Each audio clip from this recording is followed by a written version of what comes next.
విజయవాడ ఉత్సవ్లో భాగంగా Gollapudi ఎక్స్పోలో education exhibition ఏర్పాటు చేస్తున్నామని ఉత్సవ్ కమిటీ సభ్యులు తెలిపారు. ఈ ఉత్సవ్లో ఎడ్యుకేషన్ పెవిలియన్ నిర్వహించనున్నట్లుగా Excel education group director Gollashekhar తెలిపారు. ఎడ్యుకేషన్ పెవిలియన్లో విద్యార్థులకు అవసరమైన ఇన్ఫర్మేషన్ ఉంటుందని తెలిపారు.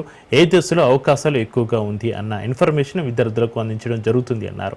విజయవాడ ఉత్సవ్ ఉద్దేశం విద్యార్థులకు ఎడ్యుకేషన్ ఇవ్వటమని Excel education group director Gollashekhar తెలిపారు. విజయవాడ ఉత్సవ్ ముఖ్య అతిథిగా తెలంగాణ ఆంధ్రప్రదేశ్లకు British deputy high commissioner Gareth Wynn Owen ప్రతినిధులు హాజరవుతున్నారని ఆయన వివరించారు.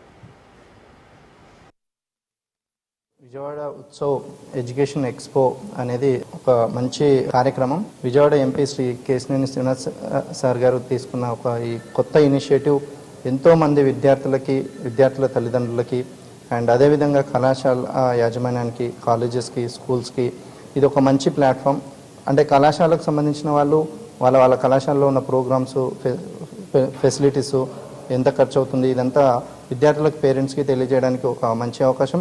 అదేవిధంగా విద్యార్థులు వాళ్ళ పేరెంట్స్ ఇక్కడ ఉన్న ఆంధ్రాలో కానీ, తెలంగాణలో కానీ, బయట దేశంలో అమెరికా, యూకే లాంటి కంట్రీలో ఉన్న యూనివర్సిటీస్ అన్నీ ఇక్కడ ఈ ఎడ్యుకేషన్ ఎక్స్పోలో పార్టిసిపేట్ చేయడం జరుగుతుంది. సో వాళ్ళని అప్రోచ్ అయ్యి విద్యార్థులు మరి తల్లిదండ్రులు ఎడ్యుకేషన్ సిస్టమ్ ఎలా ఉంది, వాళ్ళ పిల్లల్ని చదివించాలంటే ఎలాంటి కాలేజీల్లో ఎలాంటి ప్రోగ్రామ్స్ ఉన్నాయి, ఎంత ఖర్చు వస్తుంది, బయట దేశం వెళ్తే ఎట్లా ఉంటుంది, మన దేశంలో ఉంటే ఎలా ఉంటుంది, దీంతోపాటు ఎడ్యుకేషన్ లోన్స్కి వెళ్ళాలంటే ఎలాంటి అవకాశాలు ఉంటాయి, ఇవన్నీ ఈ ఎడ్యుకేషన్ ఎక్స్పోలో అరేంజ్ చేయడం జరుగుతుంది. ఇక్కడ 42 స్టాల్స్ ఉంటాయి. సో ప్రతి స్టాల్లో యూనివర్సిటీస్, లోన్స్కు సంబంధించిన వాళ్ళు, లోకల్ యూనివర్సిటీస్, బయట దేశం యూనివర్సిటీస్ కూడా పార్టిసిపేట్ చేయడం జరుగుతుంది.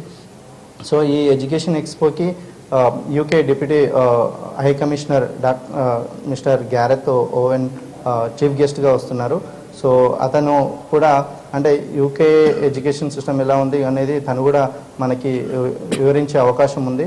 సో మనము ఈ మంచి అవకాశాన్ని విద్యార్థులు మరి తల్లిదండ్రులు ఉపయోగించాలని